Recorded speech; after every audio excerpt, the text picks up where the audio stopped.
If anyone in your life ever doubts the Amiga's technical prowess, show them this screen. Colors, 280. Visible area, 336 by 273. Frames per second, 50 frames per second. Besides a few ham action games, I think this has more colors than any other OCS, ECS Amiga game at one time on the screen. Here it is in action. Look at the color counter at the bottom right there. And yep, over 200 for this whole area. Okay, it's me checking in from the future for a second. I've been playing this game a whole bunch after I finished the video, and I found a spot with over 300 colors. 301 colors right here.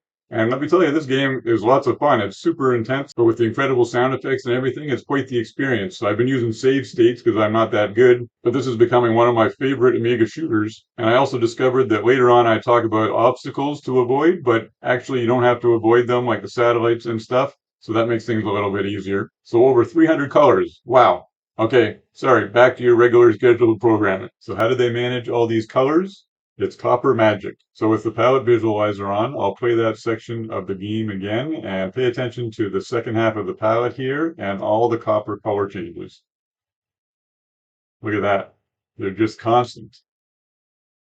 So this game, Apano Sin, was supposed to come out in 1993, but there was a dispute between the developer and the publisher, so it didn't actually come out until the year 2000. So it's a dual playfield game, so only 7 colors in the foreground and 8 colors in the background. So right here, if we just have bit plane 0, 2, and 4, it's just the enemy layer. And then bit plane 1, 3, and 5 make up the background. There it is moving.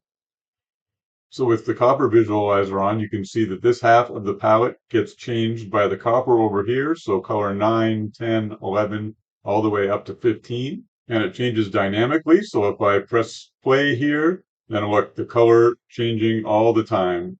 Look at that. And all of them changing. So pretty amazing. Obviously, they coded a utility of some sort to do this because it would be impossible to do it all by hand. Probably something like the V.A.K system, that the point-and-click game Universe, that had up to 256 colors on screen that were changed by the copper. I made a video on that game too if you want to check that out. It's kind of cool if you put the copper block on because right now it's blocking all of the copper and it just looks like a normal dual playfield game. But as you scroll this down, it shows all the new colors as you go down. And if you try the copper block in game, you get the same effect. As you go down, you get the new colors. It's a little glitchy right here because it's above the copper split that's used for buffers and scrolling. But when you get down below it, then it gets a little smoother of the changing of the colors. And look at that all the way down. We've also got lots of hardware sprites in this game. So if you take the bit planes off, here's all the hardware sprites. So sprites 0 and 1 right here make up half of the 15 color player ship. And then one of the 3 color shots. And then sprite 2 has 3 more shots, and these are vertically multiplexed. Sprite 3, lots more shots. So you can pretty much do an infinite amount up the screen. You just need to have a line in between them vertically. Sprite 4 and 5 aren't used here. And sprites 6 and 7 are some of the obstacles, 15 color attached, and they're also vertically multiplexed. So with the sprite visualizer on, you can see that all of these obstacle sprites are attached 6 and 7.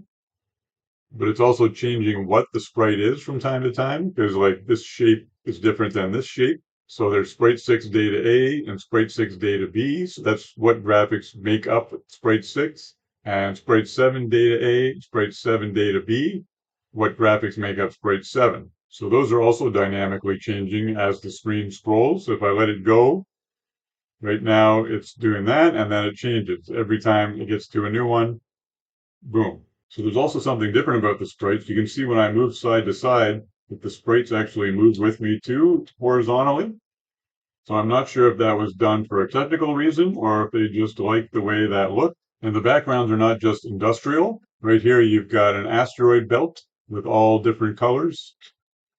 And I discovered what sprite 4 is used for. If you take all the sprites off, sprite 4 is the power-up. So with this asteroid belt, again, it's the copper that's doing all the color changes. If I put the palette visualizer on, then look at all that.